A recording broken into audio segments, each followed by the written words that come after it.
L'édito politique d'Eugénie Bastier du Figaro. Ce matin, vous nous dites, Eugénie, je le disais, cette campagne présidentielle, c'est la plus bête du monde. Et oui, Samuel, on le touche beaucoup, mais on en parle peu. Le fond est absent de la campagne présidentielle.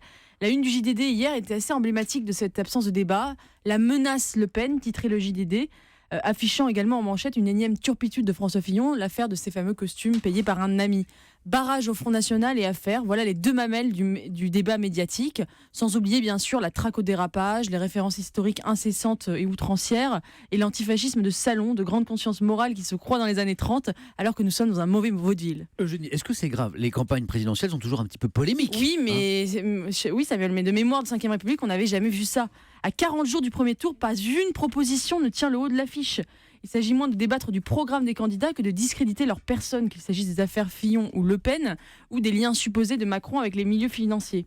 Pour vous donner un exemple, il y a 5 ans, à la même période, on débattait des propositions de Sarkozy sur la sortie de Schengen, ou sur le plan l'abattage halal, ou le plan banlieue de François Hollande. Et pourtant, les sujets aujourd'hui ne manquent pas. Sortie de l'Union européenne, immigration, terrorisme, réduction de la dette, revenu universel. Les candidats ont des positions très tranchées. Alors pourquoi on n'arrive pas aujourd'hui à parler du fond? Difficile à dire. Est-ce que c'est le rythme effréné imposé par les réseaux sociaux qui multiplie la moindre phrase en un dérapage scandaleux?